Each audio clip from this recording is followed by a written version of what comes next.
we'll have to wait and watch. That is on Pakistan's side. I'm talking about those sitting up in other countries other than Pakistan. Those who have orchestrated earlier wars, the earlier attacks. What about them? They shouldn't be left untaught lessons.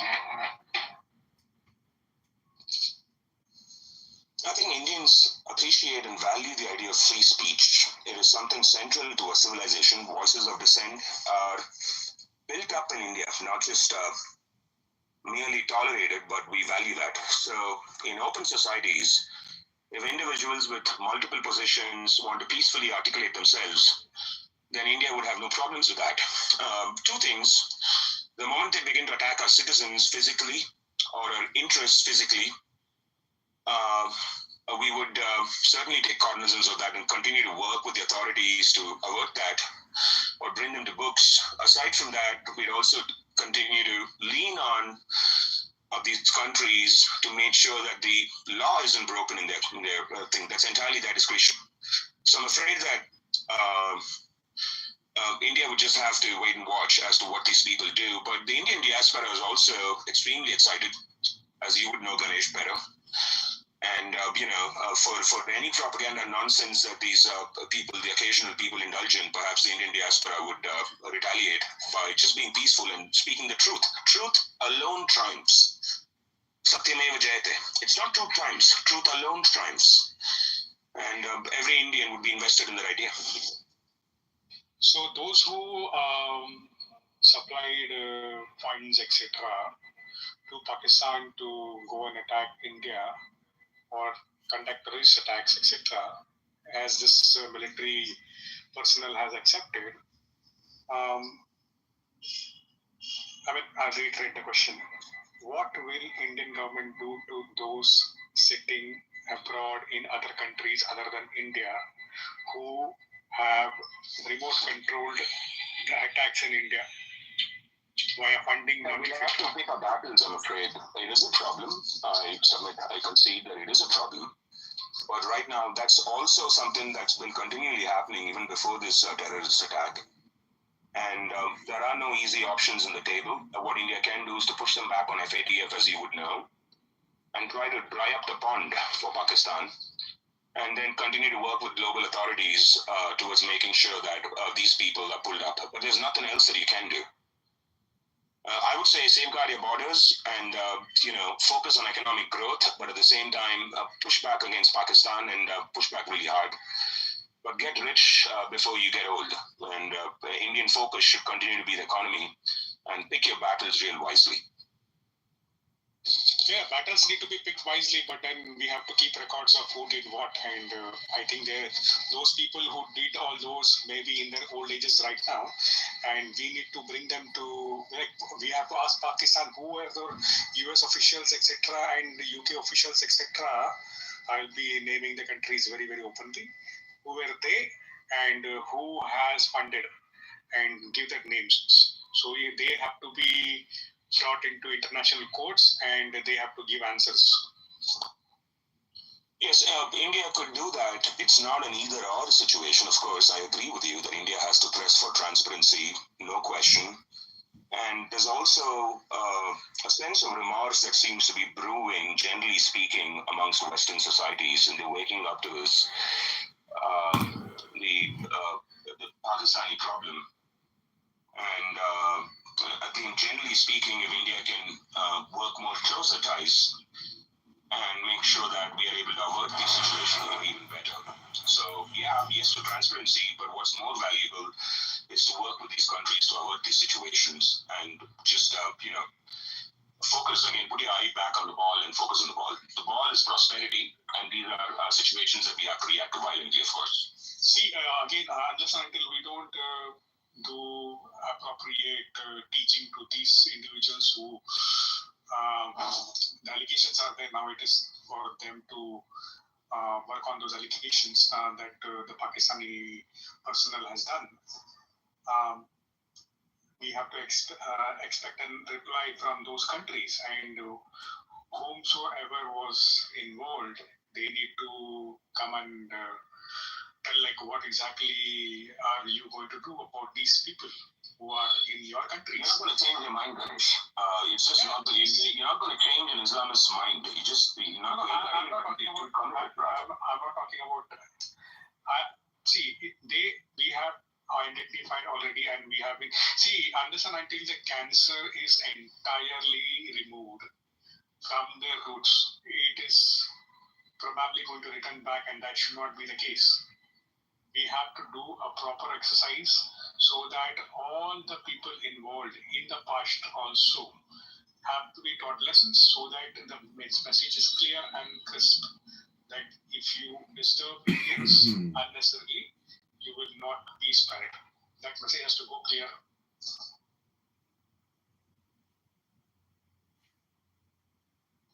One of the things that I worry about is covert operations by jihadi complex in Pakistan in Indian cities.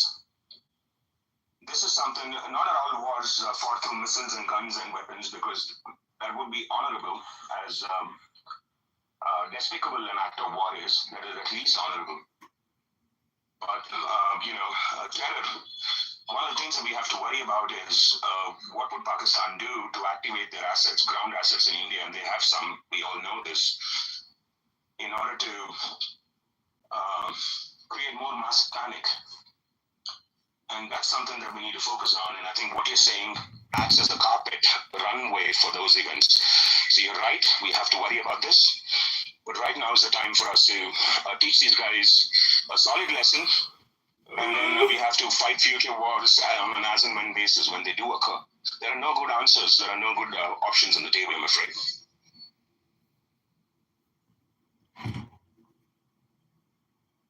I don't think the current governments who are aware of what the situation is are going to tolerate nonsenses in their own grounds, right? I think UK and US will not tolerate rascals in their grounds. So obviously they are morally duty bound to address those themselves at first, and we have to give them ample amount of time. While this statement has come from the Pakistani personnel, so let's not be pessimistic about those things as well, and let's see what happens.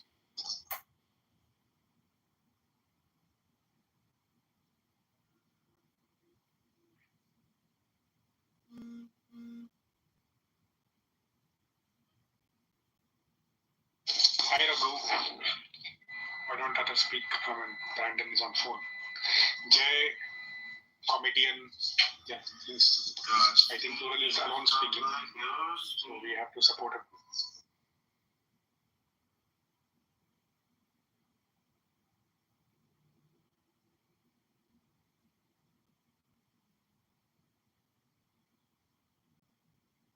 Hi Mudura. Yeah, sorry guys, I was just away. So one of the things that are worthwhile reflecting on is desperate attempts by Pakistan to almost Palestinize this problem. Because if you look at the way in which the ISPR has responded to this verbally, they seem to have, they have categorically said that innocent civilians have lost their lives and children have lost their lives. These are markers of how they wish to position this conflict. And there's already an industrial complex out there which, globalizes the war between the two countries in the Middle East. And the tendency of Pakistan to co-hashtag these problems in a way where it resonates with the communities and global community in an easily digestible packaged form. This is something that Pakistan will try.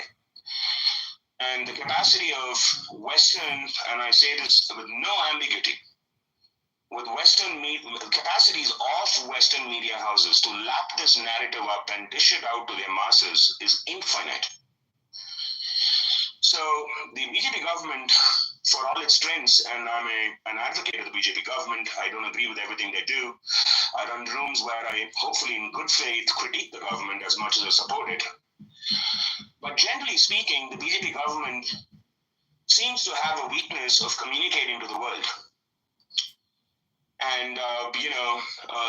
responding to overtures by the global media in a dismissive, callous form. And I'm afraid that gears will have to be switched. You young Indians who understand the problem will have to be collaborated with so that a perfectly holistic picture is presented.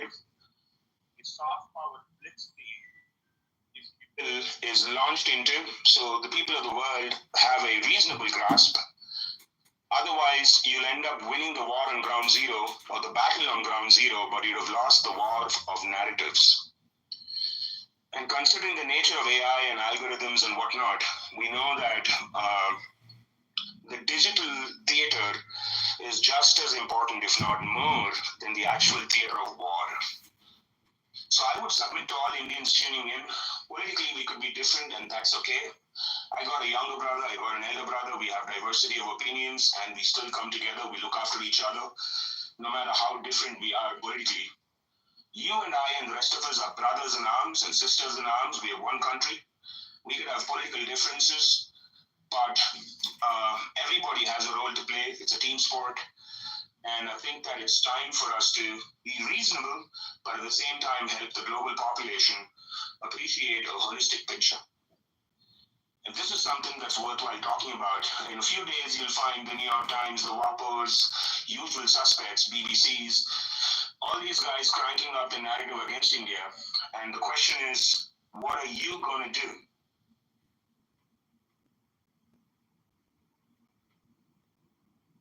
What are you going to do?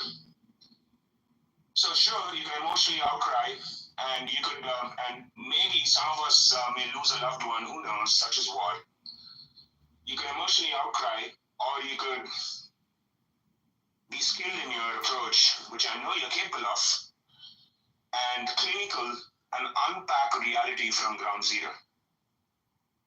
So regardless of your political persuasion, this is your chance to be reasonable and illustrate that like me and you too have love for the country regardless of our politics, and you will stand by your country during moments of crisis. And I would submit this with the greatest degree of love, affection, and respect for our brethren. We could have our political differences later, but this is a moment of war when your people and mine are under siege.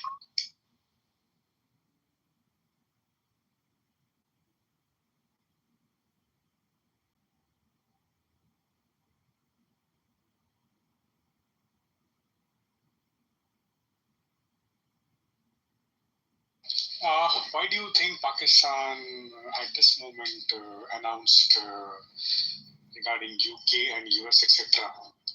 It was a strategy, I assume. It won't come out of the blue like that, isn't it?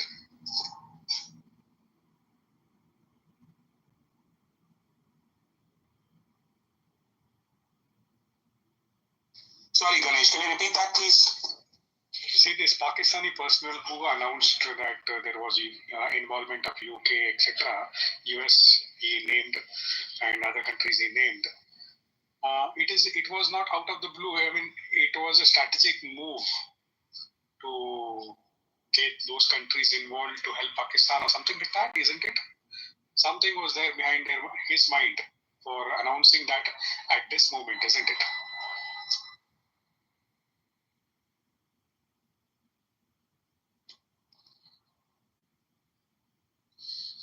Excuse me, sorry. So, I think this is likely to be a, excuse me, sorry. Yeah, pardon me. So, it's likely to be a situation where the Pakistani armed forces will have to seem like they're brave in front of the people. And it's the reason why Shahid Afridi, Shoaib Akhtar, names that all of us are familiar with, these cricketers from Pakistan who have benefited from the Indian monetary system tremendously. They keep playing to the gallery of the masses and they keep reiterating rhetorics constantly. So the Pakistani army is already losing credibility within their country, as you would know. Therefore, they have to seem like either they're rank victims or they're rank perpetrators. There is no in between. So they would use every arsenal, every chink in their armor to make sure that they peddle. Right now, they seem to have settled for the victim position. But, along with that would come a position of being this incredibly powerful, only Islamic country with nuclear bombs and F-16s, and how they gave us a muto jawab. And so it's going to happen in tandem, and the global media will participate in this, Ganesh. You will see it. It's going to happen. See, if US denies that it had any kind of role in disturbing Indians, then it would be a case where Pakistan has fallen flat on their face for another case of telling lies in public. Yeah, but he's not too sensitive to that, because for him, what his people think is more relevant. For the whole world, remember, even Osama bin Laden never really happened, because the people have bought this bullshit. That Osama bin Laden never really happened. Did you see the dead body? I didn't. Who knows? It's propaganda by the evil Americans. Blah, blah, blah. So the thing is, I would submit a slightly different approach. Expect the Americans and the British to have somewhat supported the Pakistani army, somewhat, which is, it's our enemy, it's not theirs, in their assessment. So the way to go about this is to see how to seduce the Americans and the Chinese more particularly into the Indian camp, and this is all statecraft. And we have to be able to give them plum investment opportunities into India and get them to drop the bag. And when they do so, Pakistan has a tendency to beautifully calibrate, and you got to respect your opponent. What he does is, until now, he was in the American schema, and then the writing was on the wall. The Americans had enough of his BS, but then quickly enough, he jumped into the Chinese schema, and now the Chinese have his back. So India is going to have to wean away all of Pakistan's supporters by giving them access, and I think India has done well, as you would have noticed. We recently, Silver, I know you're waving, we'll get back in just a bit. I'm not done here, so pardon me. So the thing is that India's done well to do a free trade agreement with the UK, as you would have noticed, Ganesh, yesterday. And I think these are important ones to do, to bring in detractors as part of your side, and over long time preferences begin to drain the swamp. We have to do that over long-time preferences and not emotionally outrage against some F-16 spare parts being given to Pakistan. That's the name of the game. It's going to happen, but the question is, how do we get them to cooperate more with us? And that's all long-term. The Indian economy has to grow, and keep your friends close, but your enemies closer.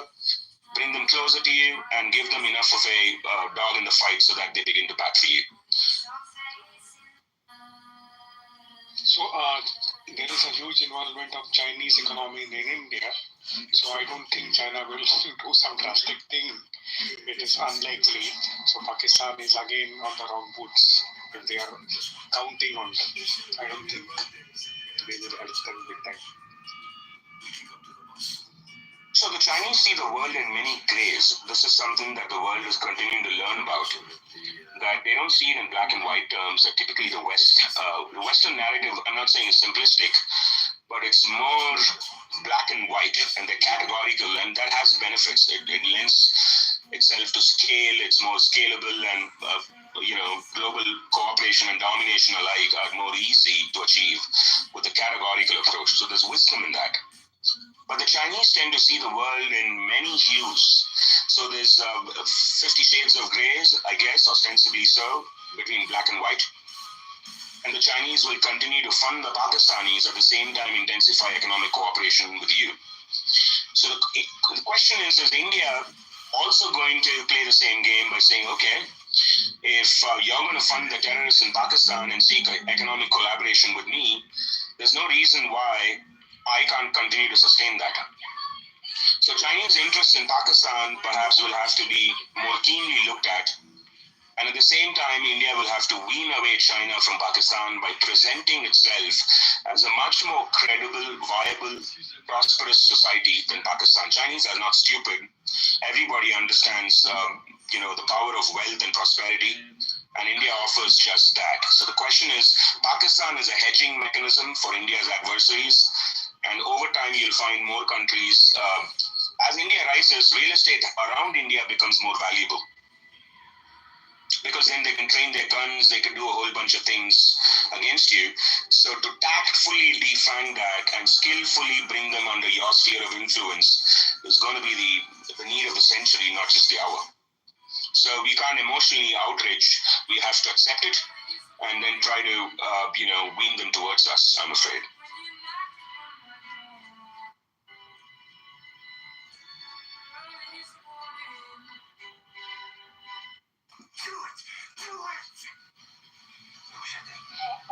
I don't think China is currently,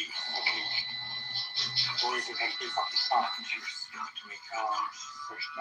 stating that it is standing behind it. It's a big threat to India as of now, from what I see. I don't know if this is fake news. I haven't fact checked it, but apparently China has already said that Pakistan has the right to respond. I'm just putting that out there. Okay. But I haven't fact checked it, but this is apparently what the Chinese have said. Breaking today after the strikes, retaliatory. So it has been doing that almost all the time, right? China. Yes, but insofar as today's event, where we stand now, apparently the Chinese have said this, saying that, so the Chinese are calibrating this in a way where India is the offender, because language matters and subtext matters, fine print matters.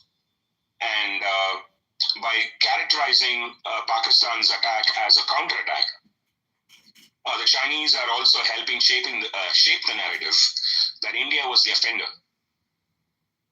So that gives us an inkling of an idea as to what China will do. See, when China is doing that unnecessarily, it knows very well. It is not that its intelligence is not aware of what things have happened. It is leaving a footprint for the world to know what it is. And it also shows that China is also afraid of India in its progress.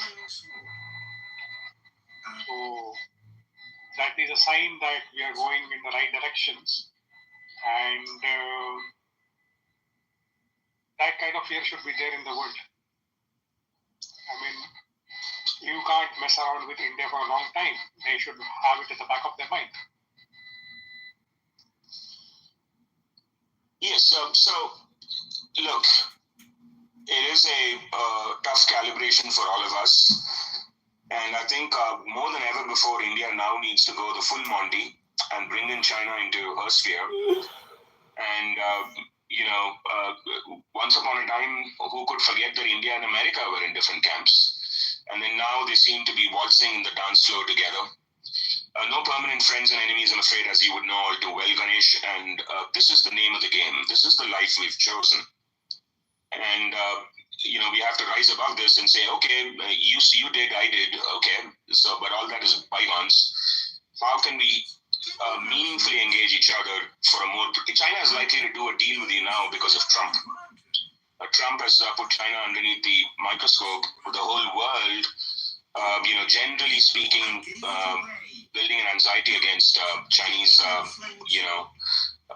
hegemony within quotes. So China is more malleable to do a deal with you, and hence assuage, domestic concerns of job losses and whatnot. So when he's vulnerable, and most vulnerable, even though he's doing sly things on the side, it might be an opportune moment for India to see the writing on the wall and bring the Chinese to your side. And you could still have these minor skirmishes. If you must, you and I can still play cricket, but, that's fine. But you should be on my side. And this is something that Indians will have to handle with a great degree of nuance and maturity. See, I won't name any countries, but I would say that India is not ignorant about the vulnerabilities at various ends in the world. And it knows to put that to use. And we always try to put that to good use. We have not attacked any country unnecessarily. so far in the entire history that I'm aware of. So, having said that, if somebody is trying to be over smart things, that's not going to work for long. Yes, I'd say focus on the economy, accelerate Chinese investments into India, and this is unpopular position to take in India at this point in time. But accelerate Chinese participation in the Indian economy, get some buying power with the Chinese, so that they're able to not hurt you when the chips are down the most.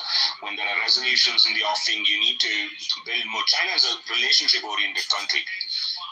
And this is a fundamental difference between the East and the West that sometimes Indians will have to focus on. That if you build a relationship with them, they wouldn't let you go no matter what. It's a relationship-oriented society. And look at Pakistan. US is too late to respond to China's growth in the wrong direction. Yes, but before that, the point I was trying to submit is, since Chinese people, generally speaking, respond well to relationships, Indians and Pakistanis have taken full advantage of that, right? Because even during 9/11, during Osama bin Laden, China didn't condemn Pakistan. Don't forget that. And so, when Chinese, generally speaking, tend to back you all the way through, for good or bad. That's not the point, but this is the qualia of China. So India will have to slowly but steadily build confidence with China. You are the smaller country, and there's no point in allowing pride to get in the way. Larger countries will have tantrums, that's just a fact, but India will have to develop the skills to get them to see why India is a secure, better investment than Pakistan, and build relationship with Chinese so that over 10 years, 15 years, long time preferences, you're able to reverse the scales. And generally speaking, Indians need to be strategic in our interest. Our interest, what did China do to the US? China said, I'll lay low, buy time, first point. Second point, they said, I will take all the technology from the US and accelerate my industrialization. 3, I'll secure plum deals from them. And they never got into any altercation until the last few years. See, I think China is trying to... So India can actually do it back to China, Ganesh, saying, I don't want to pick a fight with you. You're sitting on a bunch of technology I need access to. I need jobs. You're becoming expensive to conduct business out of. Chinese business guys know this. Vietnam, the modern success story, ASEAN are all funded by the Chinese. So China has surplus money, it's got technology, and they're becoming expensive for their own businesses to operate out of. So India can learn from the Chinese trick book and say, I'm going to have to work with this guy. Don't pick a fight with him. Resist where it's important, but don't fall for a narrative where Pakistan will say China and I are best friends, whatever I say China does. You got to be more, as a country, we have to be more skillful than that. Well, I think the market might go up. I don't know why. That's my... Let's see what happens. What do you think about that? Sorry, say that again, please, Ganesh. Today the Indian market is going up, isn't it? Yes. It will continue to rise, and that's one of the things. The Pakistani market will possibly go down. And it's in an open society, markets give you a sense of the pulse of the people. And the fact that Indian markets... No matter how much you tell lies on the media, the public at large understands where it is. So where the market goes today in India and Pakistan, we will know the truth. Yes. But the question is, what will the market do tomorrow?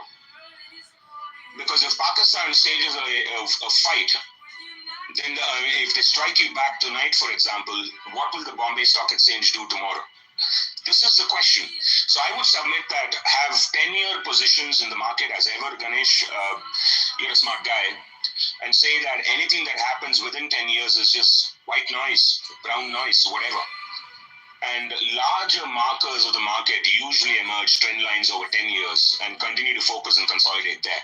One of the things, I'm glad you brought this up, because Startup India, as you know, has funded many defense startups. One of the things that as a trend line from a market perspective, not to speak about money during a tragic hour, but from a social capacity perspective, is the listing and the scaling up of defense startups in India. Now that you brought up the defense thing, I think today the defense stocks may go up, probably.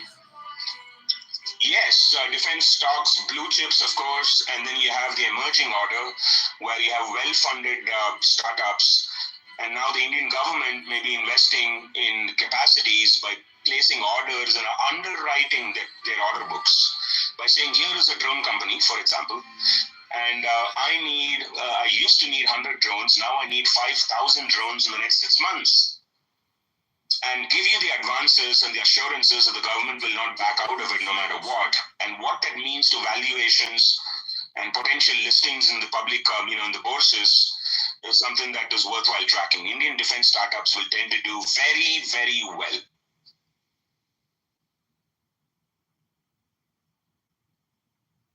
So, hi Raghu, are you there? Comedian, Madhura, Vajra.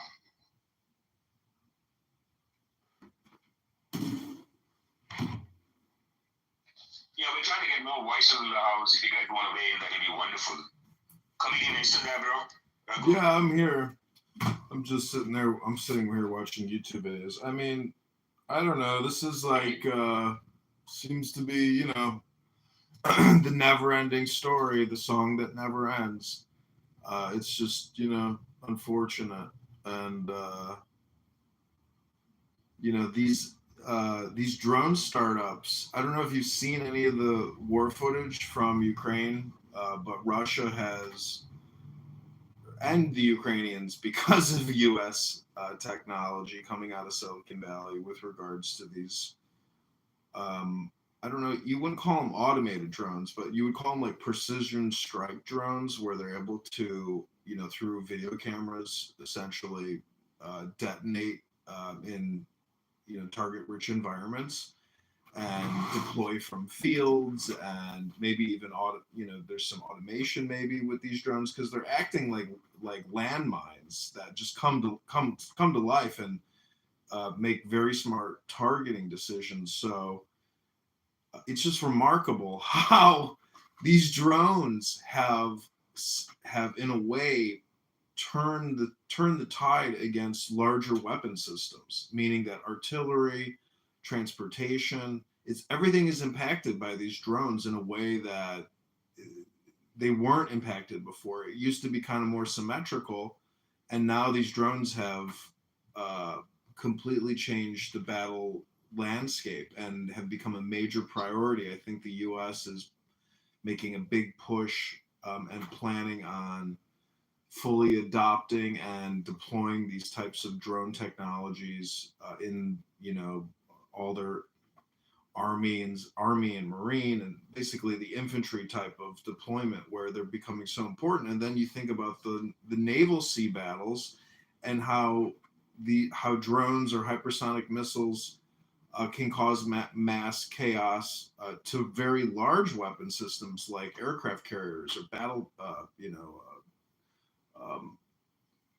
larger naval vessels. So I'm just saying that technology has caught up very quickly, and the Russia-Ukraine conflict has spurred this massive innovation in militarized automation and simplistic drones. I mean, I don't know if you remember that one video of the drone swarms, where like a C-130 airplane drops thousands of drones above a target and essentially completely rendering entire cities neutered. Don't leave your house, otherwise the smart drone is going to fly towards your forehead and detonate. So these things are real, and they're really being rolled out.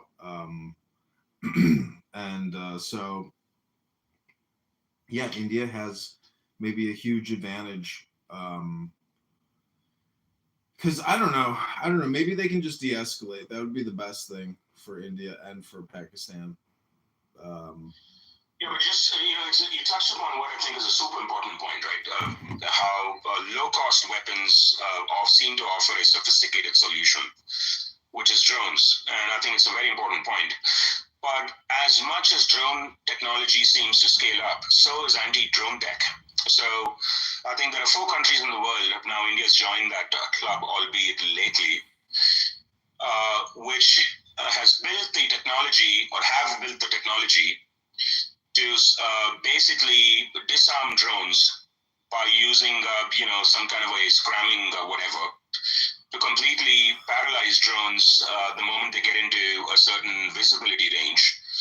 And then as that technology begins to scale up, you're likely to have beyond visible range capacities where you're able to pick up the advent of drones and perhaps paralyze them many, many miles away. And, you're right, but over a period of time, you'll find creative societies to respond to this challenge vigorously. One of the things that we need to think about is supply of drones by the Chinese to the Pakistanis. This is something to weave this back into the point you were making, where potentially you have a swamp drone kind of a thing, but a lot has been said about these drones. But the problem, comedian, a challenge for these technologies is they need to be dynamic at the location of the war. You could feed in a bunch of coordinates and fly them, and they could perhaps judiciously, some of them, get through the wall and cause havoc. But you need to have a current live network in order for the systems to be dynamic. And the fact that we don't have a network globally, which can't be penetrated, is something that the drone companies aren't telling you. So these swamp drones aren't dynamic. They're dynamic in Beijing or in a certain hotspot, but beyond that, they don't seem to have much of a utility, although they can cause the occasional problem for open societies, no question. Yeah, I mean, I know India has, a lot of satellites, and Starlink is assisting the Ukrainians in deployment of their targeting weapons, with drones and other weapon systems. But China is also licensing their satellite technology for targeting purposes to Russia. And look at Yemen. They're using Chinese satellite technology to target missiles into Israel. So I don't know. I don't know how advanced the Pakistani army is. I assume they're actually pretty rudimentary. And so their rhetoric and propaganda is, kind of indicates that they are not necessarily prepared for a large scale war. Thus, their asymmetrical capabilities, and as you said earlier, their terror squads in India, which are sleeper cells, can cause mass chaos and panic. And so if India escalates the war, then you'll have these microaggressions to counterbalance the larger scale conflict. And so India is just in a very precarious, delicate position where it has to really choose diplomacy, strength, and security. And otherwise, it's Pandora's box. Yes, and just to address anti-drone as an industry, not just a technology, but there's a whole industry that's getting built up in India on this. We seem to have developed critical technologies and capacities using the domestic startup ecosystem schema in order to push back against these, modern weapons, low-cost weapons that, all kinds of weird people can get a hand on. And it would hopefully help us understand the enormous challenges that are ahead, no question. But also the ray of hope is that there are things that we can do and indeed are doing, but way more work ahead in order to address this. This is a problem, and India has to look into it very, very seriously. It's also exasperated by the fact that you have the world's longest hostile border. There's no other country in the world that has almost 4,000 kilometers of hostility, starting from Pakistan all the way down to China, now Bangladesh, Cambodia, and whatnot. So these low-cost systems are designed to create panic and havoc in local villages in regions afar from, the capital of India, and, disrupt regular lives and things like that. So, it's important for India to scale up anti-drone technology and position it in places that are far-flung, where it's likely to have a nuisance impact significantly higher than they would in the mainland.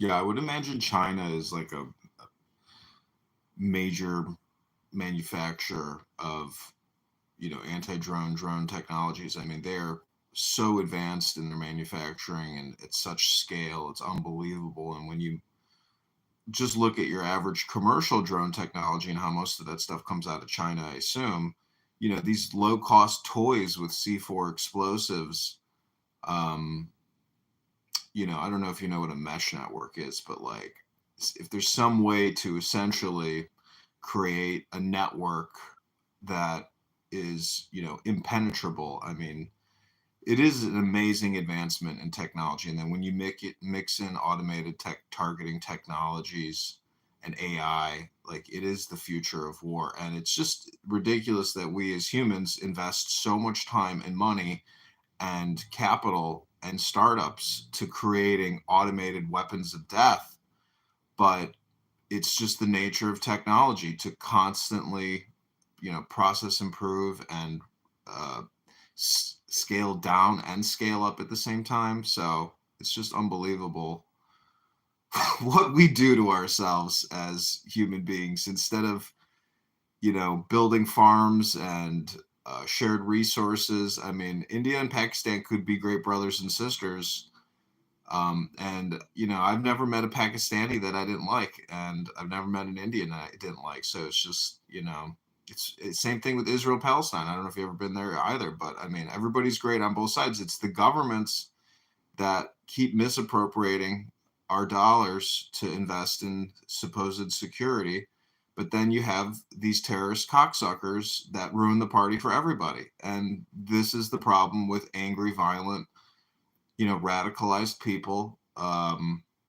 And God knows what they're trying to achieve or what they're thinking, or how they're co-opted or how they're put into these types of positions, or if there's other sinister aspects. So you saying it is no honesty left?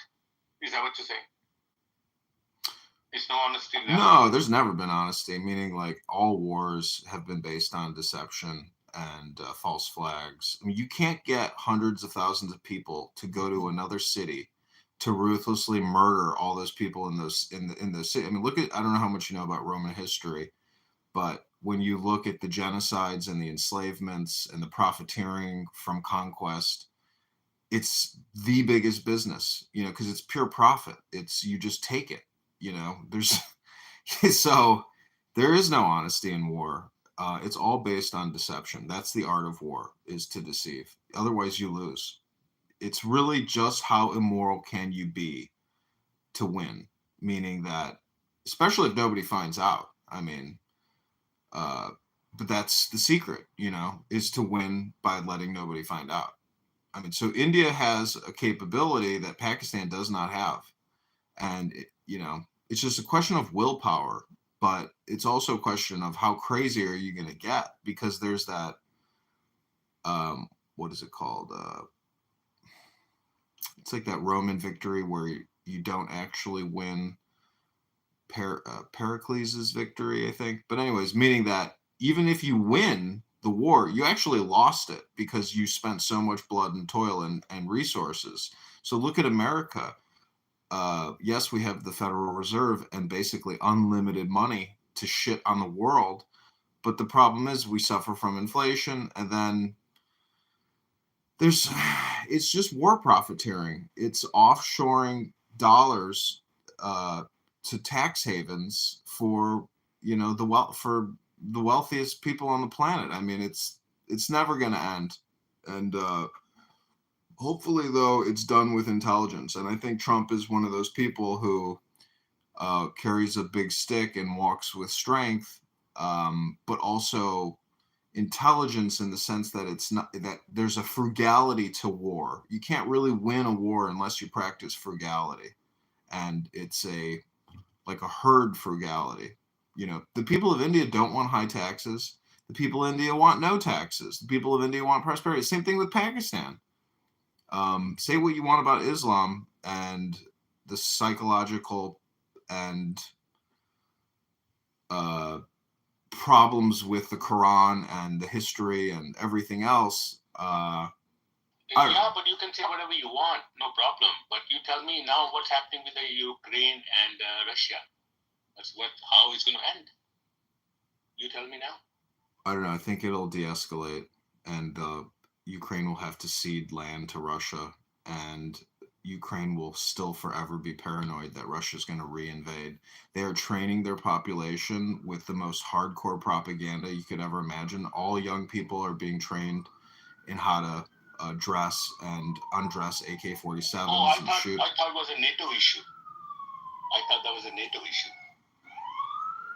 Yeah, I don't know. I mean, NATO should just go away. The U.S. should stop funding it.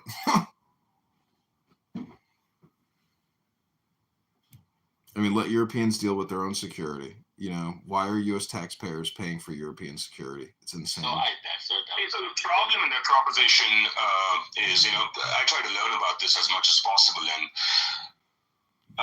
part of the reason why America is a global superpower, the only one, China is not a superpower, but the U.S. is. They will be sometime soon in the next impending decade, but at this moment they're not. And the reason why that happens is because dollar acceptance across the world is central to the American, hegemony.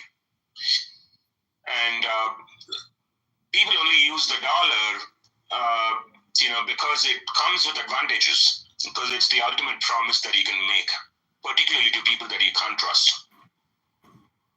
And the problem is that if the US wants the dollar to be cherished, which I think is central, we'll all agree, to US interests, otherwise this kind of a printing press economy doesn't work. It doesn't work. Then the US will have to cut some slack for partners and allies and whatnot. And a part of that is to fund the NATO and to bring in global stability. So that's the reason why the dollar is accepted. And the moment the US says, well, which is perfectly rational, right? Don't get me wrong. From an American perspective, it's perfectly rational for them to say, let the Europeans do it.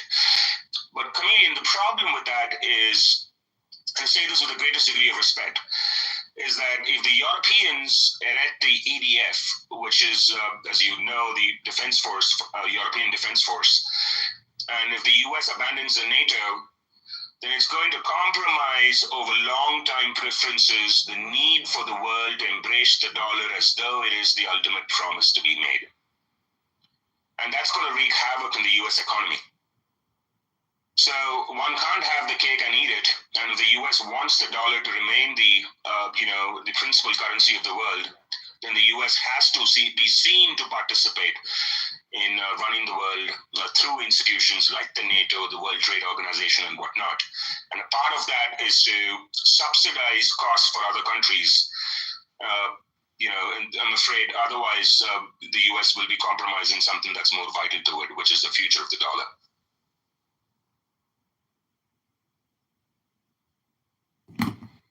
Yeah, America is paying $100 billion a month on a $40 trillion mortgage. It's not sustainable, and taxpayers should be up in arms. I mean, we need a peace movement in America, because at $100 billion a month, even if we start paying down the debt, that means now we're paying, let's say, $90 billion a month, then maybe $87 billion a month. So it just never ends. We have created a debt bubble spiral that historically it only seems like war is the way to resolve debts.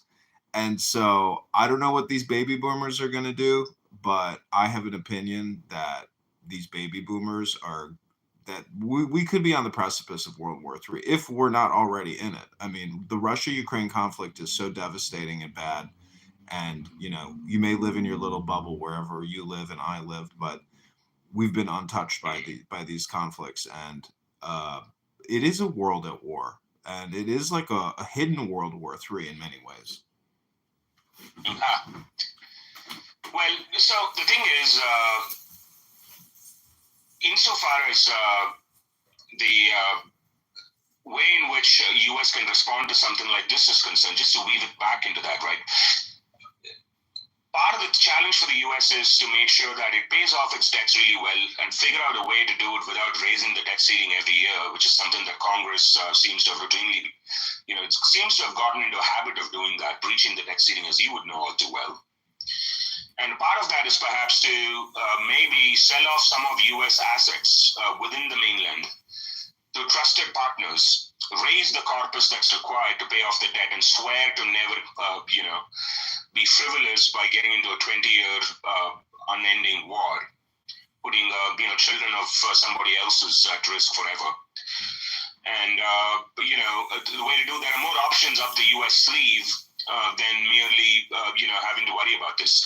I think they're likely to explore these options to get more inventive and creative to build the balance sheet, the American balance sheet, national balance sheet. It can be done. And I think America is, way too powerful, way too wise, way too sharp, and has the cunning to do that. What I would worry about is, however, withdrawal of America from global institutions, wherein it yields and cedes space. Nature hates vacuum, right? Moment you have vacuum, you have gunk filling it up. And all kinds of weirdos taking those positions and, leading to chaos across the world. So I think that American presence across the world, generally speaking, is a good thing. This is not to say that America is beyond criticism. One should assess things more carefully. But I would be very, very careful about U.S. withdrawal from global institutions. I would be very, very careful about that.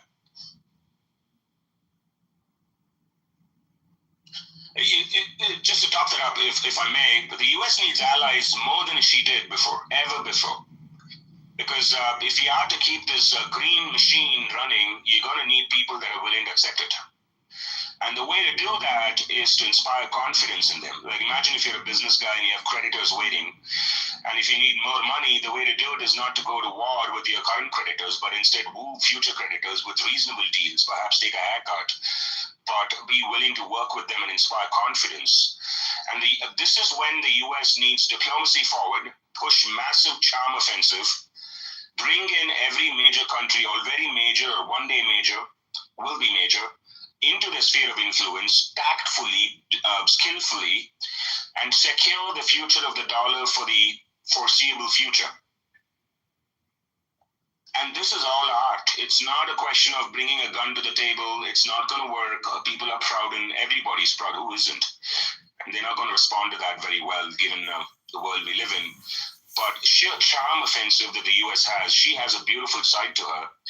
And showing up to the party with that tuxedo and wooing and seducing your friends, and this is something that the U.S. does very, very well. And I would submit that she considers doing that more keenly at this point in time.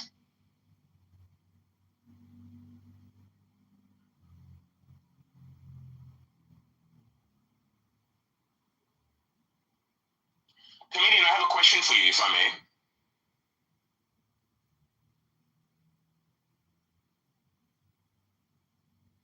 Comedian, are you there?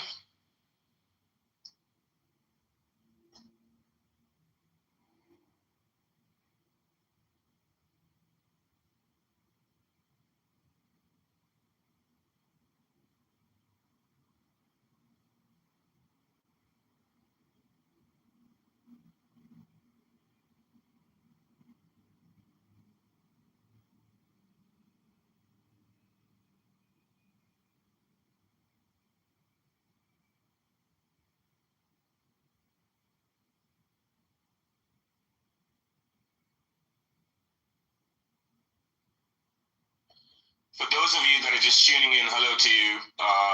India has launched, as you might know, Operation Sindoor, which is a testimony to motherhood and women in India that have already lost their loved ones, aka their sons, husbands, boyfriends, as the case may be, to an act of terror funded entirely by Pakistan, the state. And to commemorate, if you will, those horrific deaths, 26 innocent lives being lost, one of them Nepalese and the other one, the 25 being Indian, particularly Hindu. And what does it matter which country and which religion you belong to, after all, if you're dead? And so India has launched this thing called Operation Sindoor, and we seem to have responded to Pakistani acts of terrorism. by bringing down terror infrastructure, what is seen to be the first of a series of attacks, which will no doubt follow quickly. And now the cat has been set amongst the pigeons. If Pakistan seeks to retaliate yet again and go up the risk going up the escalation ladder, there will be counter responses. So now it's up to Pakistani wisdom, if there is any such thing left in that country, to seek to de-escalate or risk losing it all. So for those of you that are within India, that are traveling inside, watch the government's advisory very, very carefully. Avoid certain areas. If there are instructions from the government in case of escalation, follow orders very, very clearly. No need to be too creative. The planners and the policymakers and the armed forces and security apparatus of the country know what they're doing, and this is your chance to play your part. And sometimes it's just to listen and obey instructions that have been given to you by enlightened men and women at the helm of affairs. So if you're instructed to follow drills, please do so. Try to avoid broadcasting online what's happening, Instagram, Facebook, whatnot. Resist the finger. Anything you do will be watched by people that are your adversaries. Don't give away intel in a hurry. This is not a religious war. For those of you that are predisposed towards thinking that this is, it isn't. It is an act of war by the state of Pakistan against your people, our people, and the people of the world. And please don't succumb to rhetoric against traditions, anybody's religion. Do not succumb to this. It's a willful trap laid out by those that hate your kind and mine. Everything you stand for is hated by them.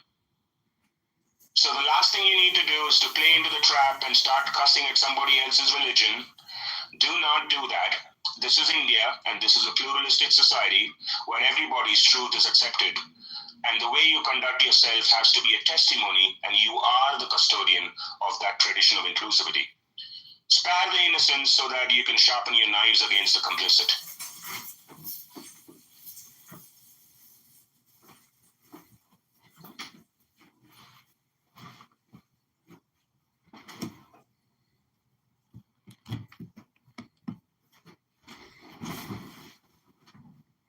Yeah, the other problem you have is wherever a conflict breaks out with Muslims, there always seems to be a jihadist effect where international jihadists come to fight for the honor of other Muslims. So, without de-escalation, you end up getting like an ISIS caliphate effect with a lot of, especially with the polarization of media and how it becomes a mind virus. So the propaganda war is very important in terms of de-escalation and prevention of spreading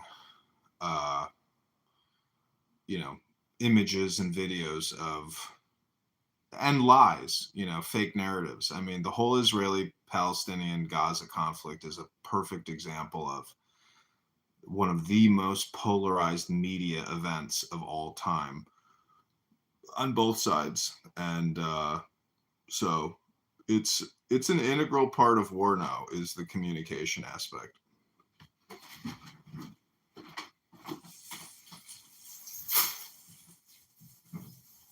I'm afraid so.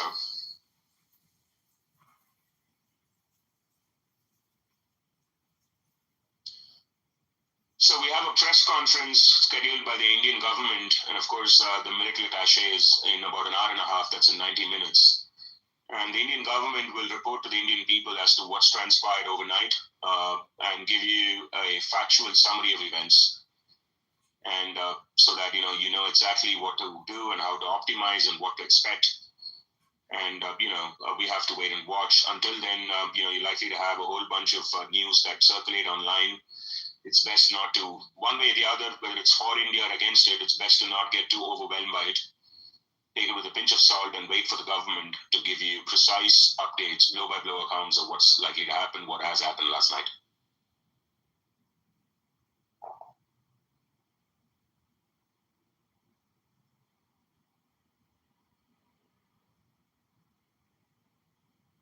Also, for those of them that were warmongering in India, the media channels and whatnot, as though this is a game where nobody gets hurt. thank you for not informing the Indian people the cost of war. And I say this with a degree of sarcasm in case that misses anybody. We've had a groundswell of public opinion against Pakistan and appreciate what the media did to galvanize that. Of course, that's important. But I think somewhere in this journey, we should have warned and reminded people that war is a painful act where innocents and civilians will die. And I don't think we've touched on that nerve. So congratulations for those of us that wanted this war. And congratulations to the media that built it up. And now, we have to wait and watch and see how this pathetic tendency to egg on a tragedy and applaud it with no integrity whatsoever. Sometimes it really baffled me how people can warmonger, certainly from Pakistan, but also from certain sections of Indian society. This is it's a problem. But good luck to you guys. If your parents are flying across within the country, or loved ones, your school friends, whoever, right now somebody's taking the boat back home. Somebody you love is queuing up in an airport right now, as we speak. And we got to spare a moment for those of them that are likely to be disconnected from the grid, and hope and pray that they go back home to their loved ones as soon as possible safely.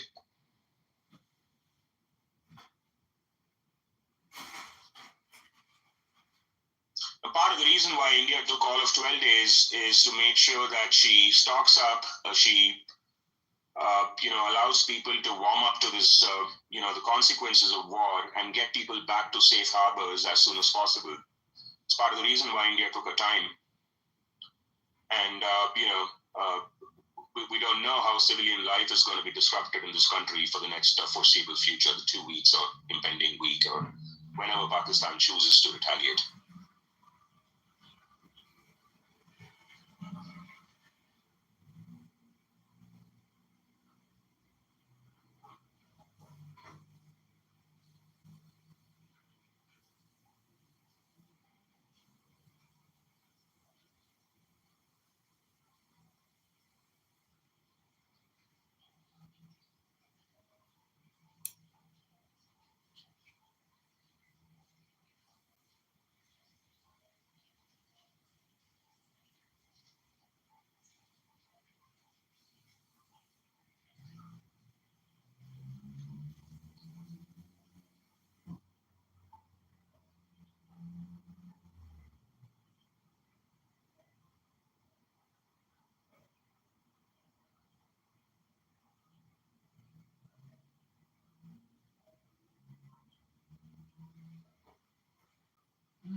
Yeah, I often wonder, responses, meaning like no response versus response, or the scale of the response. I don't know how people view India's response to the terror attacks by launching, coordinated attacks, but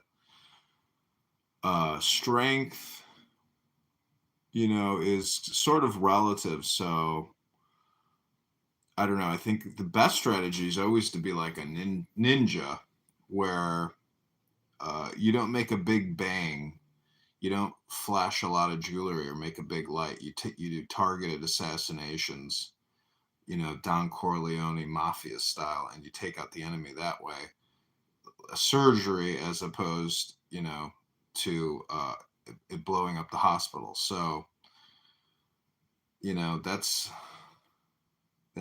but again, I mean, then sometimes you make a big response to do a show of force, to make a big splash, to get into the mind's eye that, this is a significant event, which maybe the bigger the flash in the mind's eye, the bigger the de-escalation.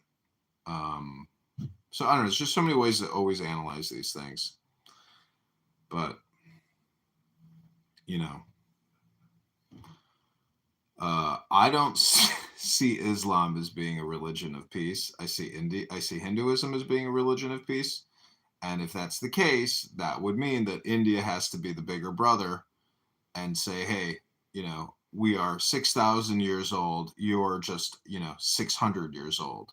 And as the big brother, we are going to demonstrate our strength through peace in a way, by not not that they shouldn't be punished, but that it has to be done psychologically, intelligently, for India's best possible outcome.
It's just so beautiful. Like some of these gospel songs, it's just crazy. To recognize patterns and the difference between things, right? Okay, I can understand that point in regards to this idea of mathematics, but that would still be only developed by understanding the difference, right? And you can even have some type of bombs floating around. They have to wait until they hit something, bro, in order to make another duplication of itself. They don't have viruses. Do not move on their own. Debate me.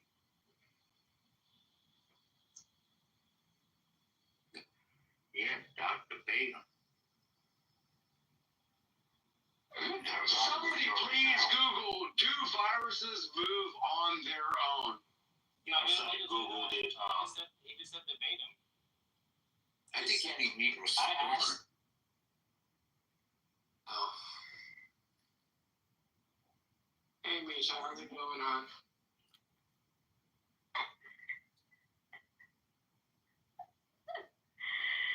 Anyway, you guys want to see this picture of Reese? Why you gotta keep deleting my motherfucking comments?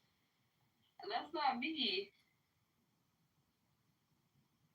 You're some special Negro that's not violent, and like what, like is it because like you are hanging around white people? Like what made you not so violent? So this is a Houston, it's a Harris County captain that Broken the slaves. I was right next to it. I think you have to like be on the stage maybe or to the side. Yeah. Hey, you see it? Yeah, you see the guy with the broken the slaves. Somebody just. There is one side that there is 2 guys, and one side that there is 3. On the side of the tree, right behind the guy that far away from the kitchen, there is stairs. Oh, so you have to step up to be on the stage. Yeah. What happened?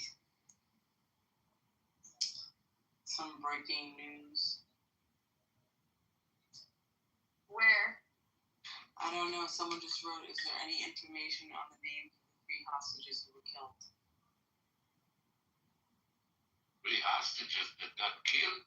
That's what someone just wrote. So now I'm going to go on Jewish breaking news and see if I can find something.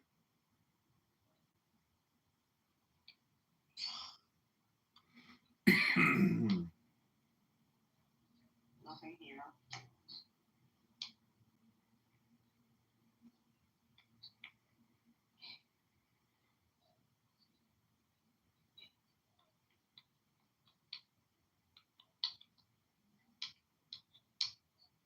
This place is huge. Is it really? Is it the Oh first my time? god. No.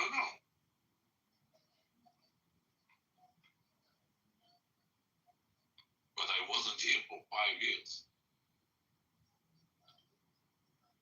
Okay, here's what I got. Hold on. Trump says 3 Israeli hostages held in Gaza have died. Donald Trump said that 3 more hostages held by Hamas in Gaza have died, bringing the number still alive to 21. Well, we've gone very slowly, Trump said, of efforts to end this conflict because we want to try and get as many hostages saved as possible, and we've done a good job in that regard. 2 weeks ago, I had continued. Is this from today? Hold on. Was it only 2 weeks ago? It was more than 2 weeks ago. No, this is from Tuesday, May 6th. Okay, this is not. So May 6th, they had more than May 6th is today. Oh, it is today. Okay, so let me keep reading. 2 weeks ago, I had 10 hostages come in and they thanked me profusely. Trump continued. The Oval Office meetings was in fact 2 months ago with 8 former hostages. The president then appeared to recount a conversation with the freed hostages about how many captives remained in Gaza. I said, how many people are left? Trump said they said 59. I said, oh, wow, that's more than I thought. They said, well, only 24 are living. But now it's 21. Trump added without revealing the source of his information that was a week ago. Now it's 21 are living. I say 21 because of today it's 21, 3 have died. He did not provide any further details. This is a terrible situation, and the Israel military in its most recent update said that 251 people abducted, 58 are still held in Gaza, including 34 believed to be dead.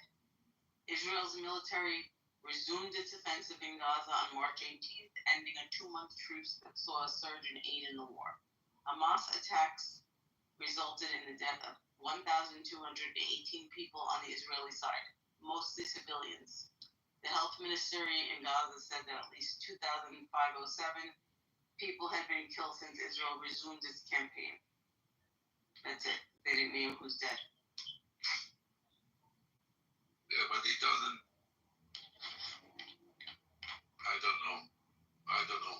It might mean he got news and they're going to break it tomorrow. Or after they tell families.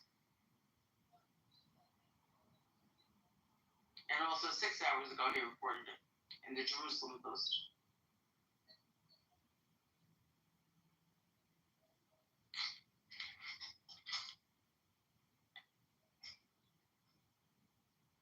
I just hope that they're gonna look.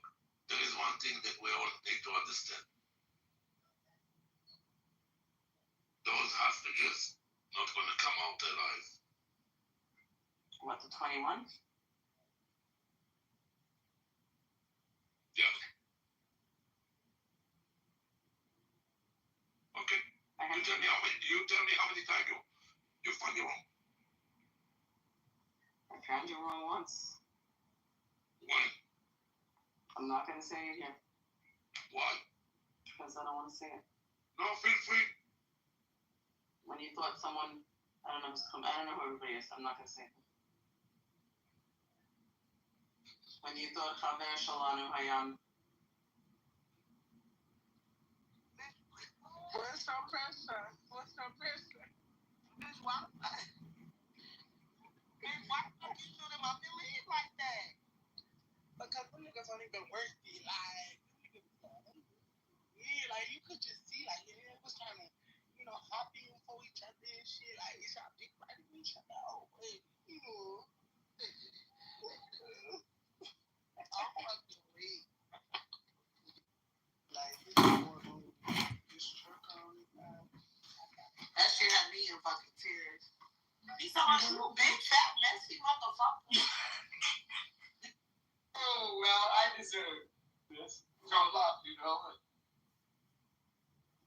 Time to play, I'll play another time. I'm busy. Get your bitch ass nigga, get the fuck up here. Pussy. You're stupid. Stupid. You got fucking fired, bro. Because you're fucking stupid. And lying to bro, you are fucking going with people who don't give a fuck about you, bro. You stupid fucking bitch. You call me a fucking nigger. No, but what we all have in common is that whites, Middle Easterners, Asians, everybody, you know what they all want in America when they move here? None of them want to live around niggers. They want to live in a nigger-free zone where it's nice and safe. Their children don't have to deal with monkeys, okay? A fucking chimp to daycare. No, that's the fact. Right. My mom's right. Okay, so you're a quadroon or you're half.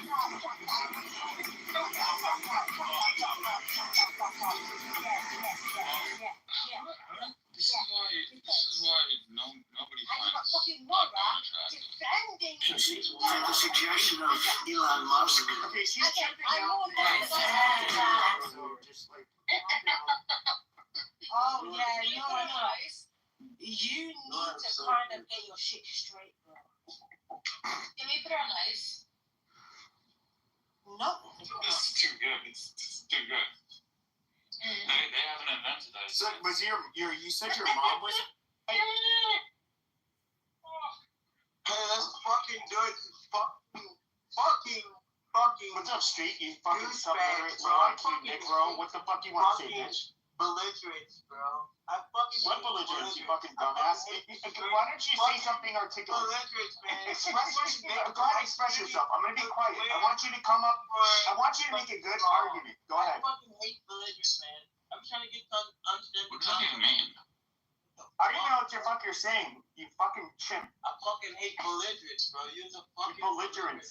Amazing. Nora, you be specific about what you don't like that you heard. Now that I'm saying the fucking N-word, and you see what you did? You dumb bitch. You dumb bitch, Nora. Okay, I just hear a bunch of monkeys Look what you fucking did. Look what you did. Look what you did. There you go. They hate your fucking religion. They think that your religion is the reason for the downfall of You know what? The Muslims were right about one thing. During the Muslim slave trade, you know what they did? They clipped every nigga that got taken as a slave. They ended up clipping his nuts. That's why in the Middle East you don't see many black people or black. I'm being serious. People with black ancestry. Why? They're like, wow, these monkeys can't reproduce. They're fucking biohazard. They practice responsible farming. They handle their farming equipment responsibly. They did not let it go out of hand like it did in the United States. Unfortunately, I mean, Muslims kind of did that better than us. You are straight fucking.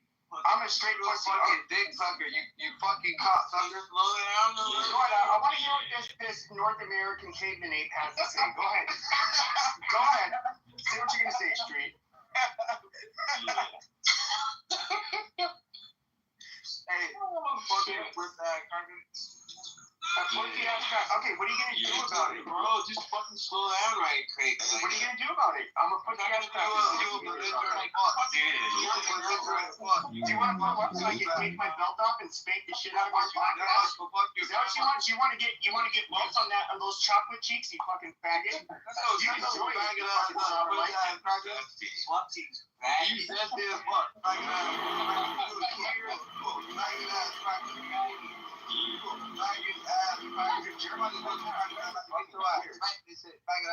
Yeah, you said spank that shit. You just called his white faggot. You just spank your shit. You fucking faggot. The only thing you want crack is your black cheeks. You want that shit split wide open. The only thing you can think of is case that you put fucking butt broken. I'll fuck your grandma. You come in the head after you be doing I'll fuck your grandmother, bitch. You can do what you want. She'll shoot a nigger as soon as it comes unauthorized in And her I have fucking a house. spot on this dick. Fuck, boy. And I have a spot on this dick. Fuck, boy. This big black dick. You know what's funny is that maybe she'll call 911 and she's a bad shot, and then what'll end up happening is we'll get a police officer nailing on your nigger neck for 9 months. I would take your bitch from And you. we'll film your If I dumb fuck ass your guy. bitch, I would take your wife from you. If I fuck your wife, I would take her from you. You guys got little ass back. I don't have a wife. Niggas If you walking meet her, around tell with her. They can't get to their knees, boy. Oh, you got a long dick. That's what you're saying. I'm trying to tell you, I'll take your wife. That's what I'm trying to tell you. No, you just got a fucking endoscopy scope, you thin ass dick. Fucking monkey. That's all you do. You stick it in niggers' buttholes. You're literally. And you is a That's faggot, literally all bro. you fucking do. You is a faggot, bro. I swear to God, you was a white slave. You You do was nothing. a You white want your sex chocolate slave. cheeks, you fucking You clown. was a white sex slave. That's all you could think about. Damn, you was your crack ass. Took your little manhood and freedom. I don't want you to go back to sweating and venereal diseases. They threw away the key with no white ass. Just like, you know. They threw away the key with no white ass. They threw your ass every way but loose. Faggot. You want to be locked in a room with me? So you They turned you every way but loose. Faggot. They turned you every way but loose. Faggot. You know what's funny? Any Which Way But Loose is a movie about a man and a monkey. Well, this motherfucker's half monkey, so I mean, I don't know. And you have Look snowflake. at here. Or God had a sexy thingy. That's why you hated niggers. I'm half monkey, you have snowflake, bitch. Fuck wrong with you. What you call a bunch of, hey look, what do you call a bunch of white people in the elevator stuff? A box of saltine crackers. Oh my God. I saw a black kid from jumping on the bed. When you put Velcro on the ceiling. Poison. Boo, that was lame as fuck. Let's keep it going. Come on, the best reconfirmation jokes. Let's keep it going. Let's go. Yeah, go ahead. We give Bubba Gum Glows. Go ahead and tell us a funny joke about a saltine cracker. Let's fucking go. You ready? You fucking ready? Peppy, go. Give us one. You fucking ready, bro? Yeah, I'm ready. Go. Alright, look. Alright, look. Check me out. Nah, don't laugh. I'm gonna get on his ass. I swear, don't laugh. I'm gonna get on his ass. Can you do your transcript? Yeah, that don't sound gay. Get on that. Look.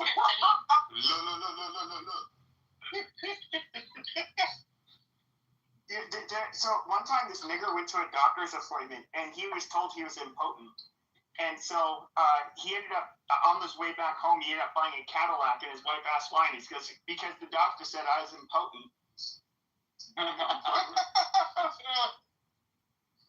Oh, shit. That's fine. Type shit. Hey, that all you got, dude. That's all you cover with. I don't have these like canned jokes that I just do. I'm saying that's all you cover with, cause I'm finna fire your ass up now. Go ahead, light my ass up like you fucking light each other up. Look. What do you call a white person trying to do a crossover and shoot? I don't know what. White boy can't jump. I don't get what's the crossover and shoot part though. I don't get it. I don't know. It's nigger speak. Oh my god. Some What's of the us white difference boys between can a do that. bunch and a black man? All hail Support a Hitler. family of 5. All hail Hitler. All hail Hitler. All hail Hitler. Hail fucking Hitler. Seek hell. White fucking power. Look, I'm gonna have you know that Luna was married to a black man. That's what you don't The know. rest needs to get wiped out. The new GTA 6 trailer looks great. He was black, All right? hail Hitler. Yeah, he's mulatto. All hail Hitler. There you go. So she's not racist, Oksana. She was married to a mulatto. All hail Hitler. By the way, I'm an eight black. She's a dickhead. And hey, I am fighting for whites. Now what? What is Oh, That's that? good. And I'm 1/8 black. I had one great grandparent that was black. Okay, so I'm an octoroon. And You're not white. You're brown. I know these. I'm an octoroon. But that shit's gonna be I'm flushed part out of my German. And You're a sandwich. I am 5% German. I am 5%. I'm an octoroon. I'm better than you. You're half black. Yeah. Either I'm literally. Who gives a fuck? You literally are Muslim. You're a few generations away from being this great. This racist Muslim There's like bitch. Howard You Stern. What? dickhead bitch. There's such black people there trying to fucking defend you from the yeah, fuck She is off racist. She's now. the whole How about African nigga? know How how about to be nigga? racist. How about You nigga? know what? No, Palestine. Actually, Gaza's kind of big. How about racist. They have the aquifers where they made all the niggers live in one area. That's fucking amazing. They still practice segregation. Isn't that cool? Oh, look who's being racist now, cracker. Yeah. Come on. You guys are fucking nigga. He hates me. Now what? Oh, now what? Now what? Now what? Now what? It Now what? doesn't trigger us. People will have sex. Okay, cool. So they shut the fuck up when I'm talking. Right? Anyways, right? You ain't This saying bitch. nothing. Shut up. This bitch. You ain't saying nothing, motherfucker. My God. Wait, how? Excuse me. My Excuse me. God. I can't say anything if you keep fucking talking over me. Do you understand?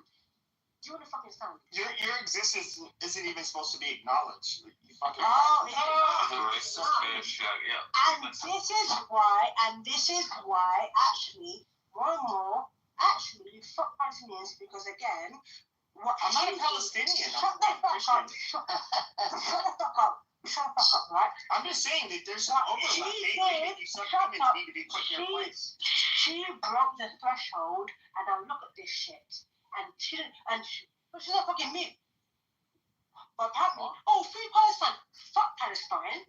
And yeah, fucking fuck Gaza. Well, no, and Fuck niggers Gaza. speak she's Fuck got better things Gaza. to do. Fuck Gaza. Don't Fuck take it that personally. shit, bro. I'm like a dickhead, bro. And then again, yeah, bro, fuck Gaza, bro. Fuck that, bro. Are you mad? Because again, none of you guys said the N-word until she's fucking said it. And when she said it now, everyone's saying it now. Right? Because you're a fucking dead little fucking racist, yeah? That's makes me all hate niggers. That's all. It's just, that's nothing personal. Yeah, it's that.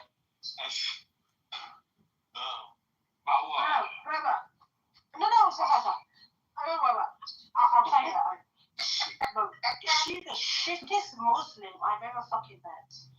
Right? Because for me, yeah, again. I think they use it with A, so they don't always have Shut the fuck up. For me, unlike your people, they don't have these nappy, just like the nappy pubic hairs on your head. You guys have these gnarly beating things all over around your butthole. That like sticks to all of the poop and we try to wipe it off with toilet paper. It doesn't wipe off that well. She's It's so desperate. oily. The hair's so oily. Gross. Right to my But they rinse their I'm a buttholes. Hindu. Desperate for what? I'm gonna hear you, right? She's desperate for white male attention, bro. That's why she's again. She was You married guys to look, a black shut up. man. Do you Shut up. understand that? I don't care. Mexican No, man. black people, romantic black people are still racist. You don't fuck. Yeah, do or We have no problem admitting we're racist. I mean, Mexico. If you go to Mexico, you might hear the word like mayate. You might hear lots of things. It's not that you're pretty. It's that you're a fucking dung beetle. Basically a black beetle that rolls around in its own dung. That's what I'm saying. I understand that, but I'm just metaphysically impossible that there would be no God. And because God is the constitutive explanation for all of that which is necessary.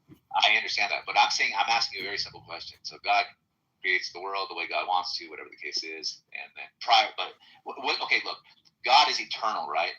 So does that mean that there was always truth, or was God before truth? What? I mean, I don't really understand the question. The concept of truth is that which comports to reality. What? Am I loud, guys? No, I don't think so. Okay, so I gotta talk a little. Okay, thank you. So she's just trying to embarrass me because she knows people are listening. Okay, there he goes. So sorry about that. So God, basically, so I'm saying that the concept of truth in itself, right? It relates to reality somehow, right? Like if there's no reality, you don't really have truth, right? Well, I mean, truth is just a relationship that holds between descriptions of reality and reality itself. Okay, so if there is no to say that something something is true is just to say that it bears a certain relation to reality. So I'm saying this: if there is no reality, is there truth? No, of course not. Okay, so is God a form of reality? Like, meaning, does God create reality? Is God reality? Like, what's the step when it comes to reality? Did God create the concept of reality? Like, how does reality relate to God? Yeah, so reality is just the totality of all that which exists. Now, God is existence, but he's not identical to everything which exists. Okay, so because just like redness, it may be exemplified by the red truck and by the apple, but it's not identical to either of them. Okay, fine. What I'm saying is this. So that we know that existence and reality somehow relate, right? What I'm saying is this. If there's no reality, there's no truth, according to you. God exists before reality, right? Well, no. Was reality always there with God? But reality is just a description of a totality. So it's just a collection of things. There was a point in time where all that reality was God, Okay, so that means so prior to creation, we could say. So there's always been a reality, right? To some degree, how about that? Yeah, I mean, necessarily and eternally, there is reality. And that's what makes it. There's no way that, like, according to you, that reality couldn't exist.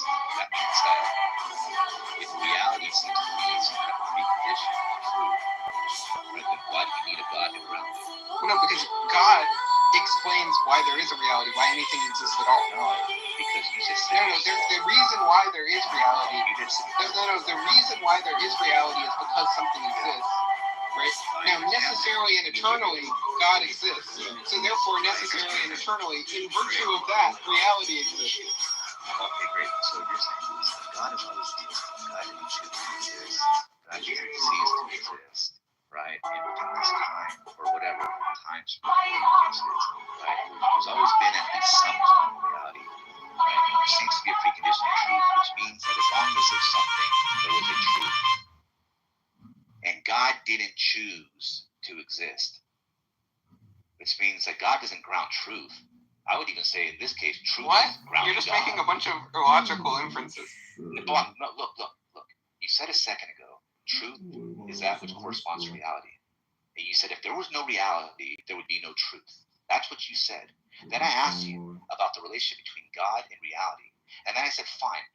When there was but did you hear what I said about it? No, I didn't. Yes, I'm trying to recap, and you can tell me where I go wrong. I said, fine. When God only existed, there's at least some kind of reality. He said, yeah, right? But because God exists, there is reality. because God exists, there's a Because reality. you need to distinguish I'm between gonna say it two again. different types of order. Fine. There's a chronological order, right? So- And then there's this. So look, you can't have truth if there's no reality, right? There's always been a reality because something's always existed, right? Right, God. Okay, God. We're gonna call God like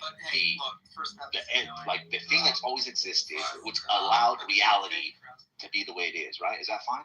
The reason why there is anything at all is because God is self-existent and necessary. Okay, God gives birth to reality, right? God explains the existence of reality. God explains the existence of reality. But what you said earlier is that as long as there's existence, there's a reality. And reality Right, and God is existence itself. And God is existence, but God didn't choose to exist, right? Not irrelevant. Okay, if it's irrelevant, what I'm saying is this, is that truth really has nothing to do with God, right? And the reason why is because God had no choice but to always exist. And as long as there's existence... Okay, but why in order to explain something do you need to choose it? Here's why. Suppose there was like something else that always existed. Let's just say a rock, right? Because if you hold a position that there was no intentional fucking non-physical mind, you just said something always existed, right?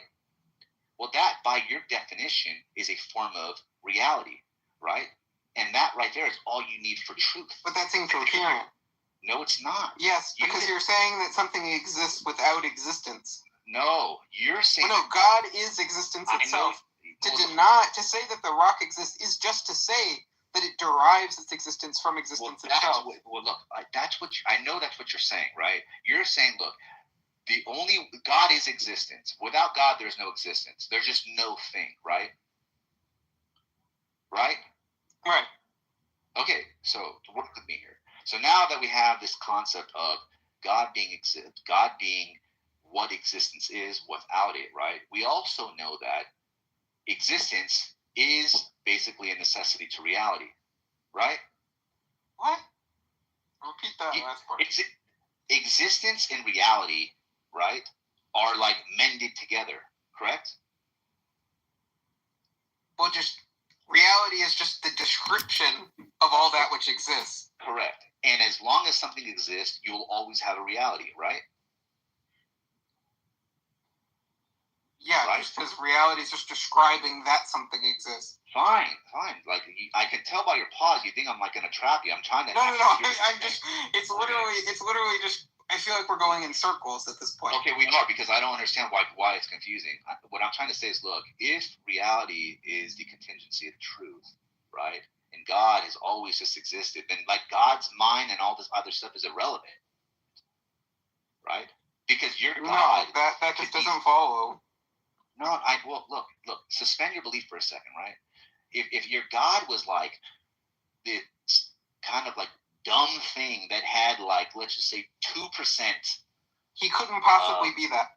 It's inconceivable that he could be that. I conceived it right now. No, you didn't. You just merely thought that you did. And that's the problem is conceivability. There's additional conditions for conceivability just besides the fact that you think it's coherent. Such as what? And we can go through, and I can what? I can show you the absurdity of that, what you're saying. Actually, let's hold up. Let's see. Fine. Let's see what defines stupidity means. Yeah, you can just go to the Stanford Encyclopedia of Philosophy for conceivability.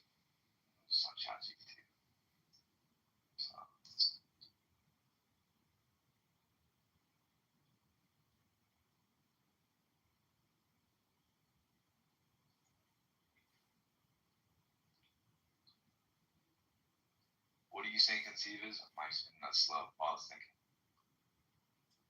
What do you say? What are you saying conceive is? Okay, so there's basically certain conditions for conceivability, basically, where form an idea in your mind or create something like plan thought. So like. Well, there's actually. What are you talking? No, but you can't. So there's some things that are inconceivable like a square circle, where a person might delude themselves into thinking that they conceived of it, right? So a person might think of a squircle in their mind, right? Okay. Which is a circle with rounded edges. I mean, it's like a square with rounded edges. And a person might say that.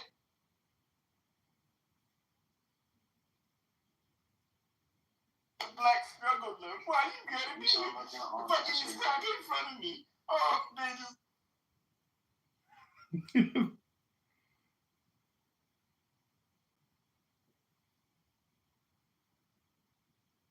Actually, You take hormones. I don't have to take hormones. Like You sound like you're full of what kind of hormones do you have to take? You sound like a straight bitch. Okay, yeah, say it to my face. And I know it's not the first time you heard that. Well, I've heard it from niggers like you all the time. It's amazing because you sound like a little bitch. A man that has no fucking manhood. No man. You're less of a man. I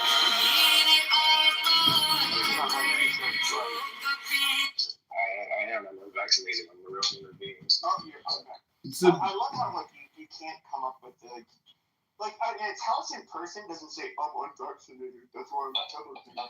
Daddy, how long? It's only a student from that you get course to say genetics. How long has Kanye West been an inspiration of yours, Daddy? It's a movement. Like the real Jews are taking their crown. You know what I'm saying? We was kings. You know what Hitler would have. Hitler, if he couldn't get rid of you, which he could have, because you guys can't. You guys are so unsophisticated. Here's the thing. He looked at Jews as subversive problems, right? He looked at black. Lobster doesn't get any fresher. Literal. Cut by Wolfgang Puck. Lobster in Las Vegas is a 2-pound homemade lobster with black truffle emulsion, and it's wonderful. You essentially get lobster 2 wings with the head and tail being pan-fried and then finished in the oven. The clawing is then luxuriously aged in butter, then added to this beautiful preserved shells of tableside, followed by drizzling with awesome black truffle emulsion over everything. This is listed as an entree, but I could honestly see this as a shared side dish. The current price is $155. That's why Lobster doesn't get any fresher than this. Cut by Wolfgang.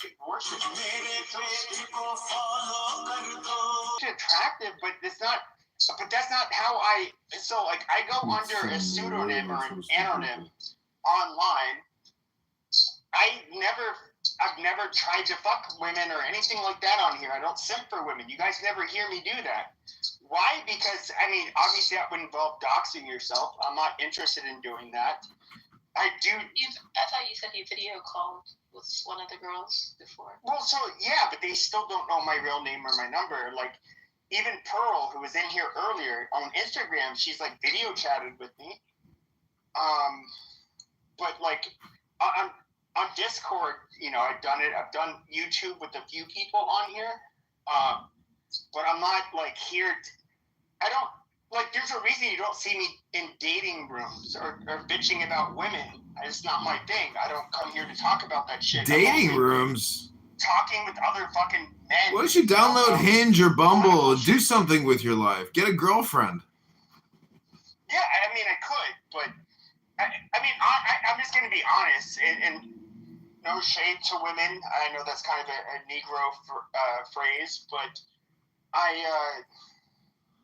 women are like really boring to talk to. I'm just being honest. Like, I don't want to debate women. Yeah. Maybe you're really boring and you haven't met any interesting women who are intelligent or can even, outdo you because you're dating or you're not even dating, basically. That can outdo me and are more intelligent than me, but I'm obviously talking about like on average. You go into an average like female-dominated room. Maybe the only interesting. This is not a fucking dating app, stupid. If they start talking about like them and I don't know, something maybe I don't know how they think about men or some like weird quirky. Did you get kicked in the fucking head or did you have your head bashed in during boxing? How badly did the boxers bash in your fucking brain? Shut up, you fucking goddamn dude. I'm being accurate in my assessment here. You're sitting here talking as if this is a fucking dating app, dude. Do you have a Hinge account? I never Do you said have it a was Bumble Hinge account? app. I'm saying like if I go on Spaces, today it would be on X. Like, is it kind of like funny? Like I'll go there on as an anonymous listener, and these are like the people from the conservative side of Twitter, and they're talking about like sexual shit, and it's just like, oh, it's like let's see how they actually behave. And a lot of right wingers have been doing that, and like there's been a lot of them have been calling them out, like, oh, you're a fucking dysgenic deviant.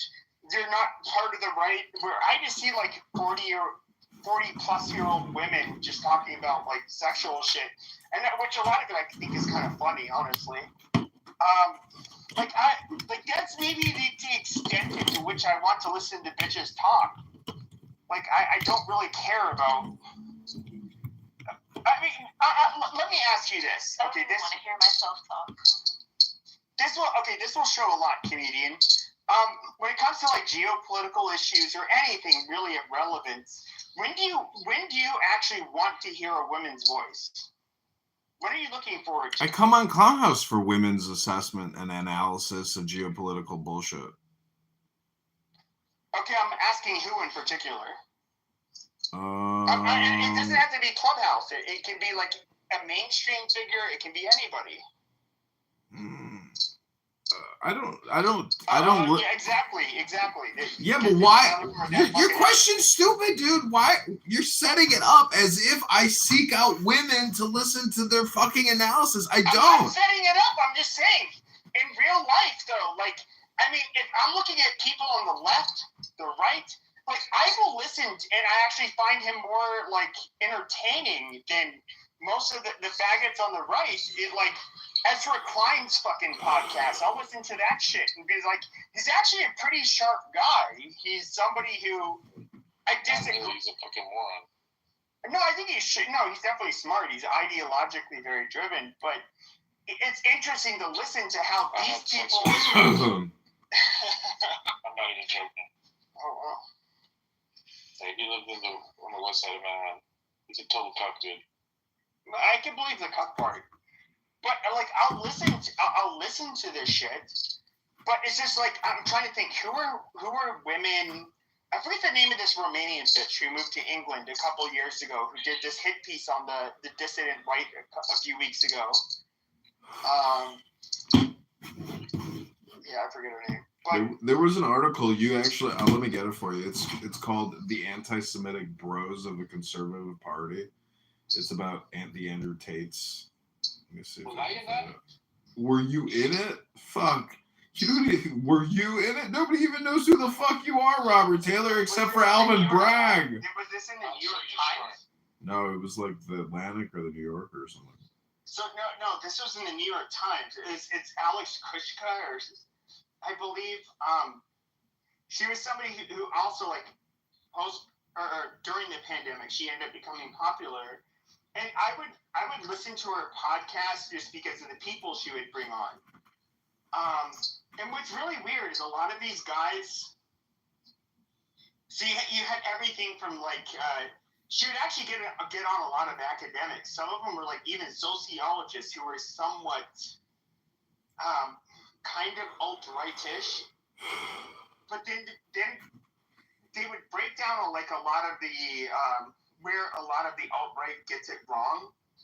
And I've talked to Richard Spencer a million fucking times. Like, there's a lot of things they see that they did wrong. They see what currently is really going wrong, and when I say that they say it's going wrong, it's kind of like they admit that they were wrong about a lot of shit in the past.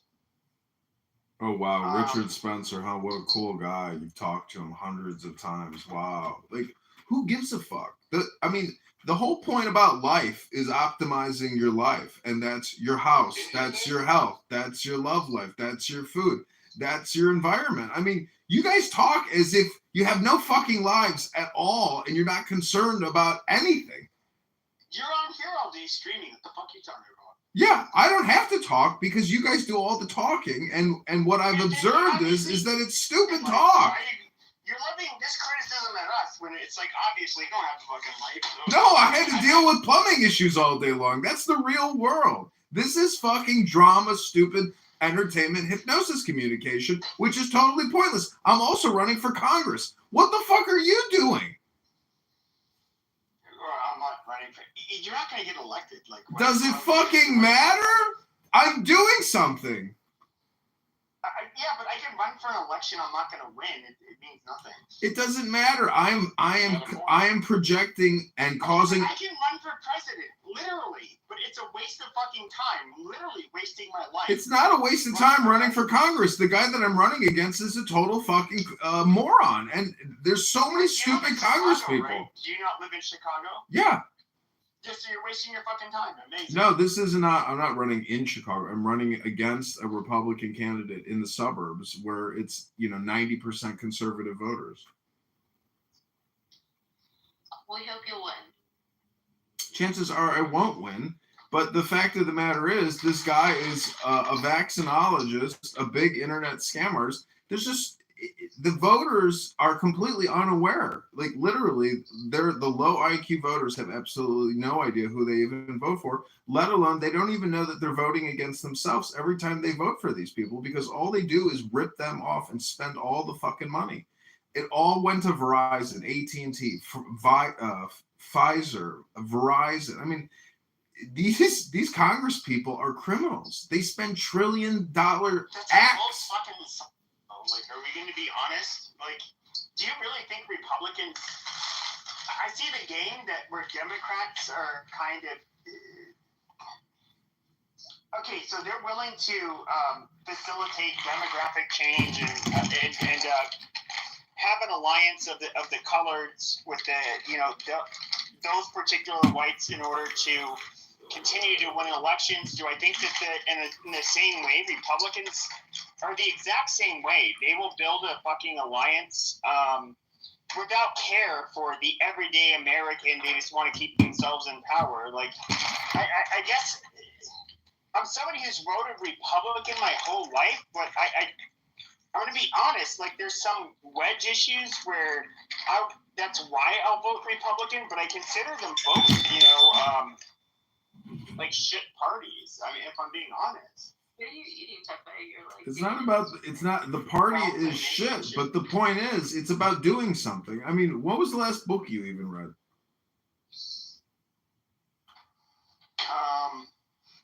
It's been a few years. It was like a few fucking years you haven't read a book, but you've been on here for years talking. Yeah, shit online. I like read news, and then what I have read quite a bit of, it's like different scholarly articles where it's basically obviously preeminent scholars trying to prove their points, and of course they're preeminent scholars. I'm looking myself and educating myself, like looking at the outcomes. You were emotional for no reason? I don't believe it. Princessa, you're fine. Princessa, you're fine. Just don't. You don't have to apologize to us. Just don't. You're cool. Like, I don't. She wasn't apologizing to us. She was apologizing to her man, Diego. I know, but she shouldn't be doing this in public. He's not your man anymore? Well, that's good news. That's breakthrough. You're finally free from this fucking Jew haters hypnosis. Congratulations. No, I wish he was my man. He doesn't want anything.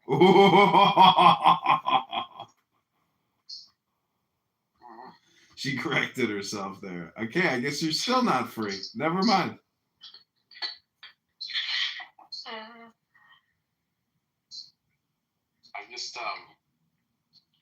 I'm not like one of these brutally honest people that you have to say the truth all the time. Like, I think there's a lot of conversations that men and women shouldn't have together. I don't know if you agree with that, Pepe, but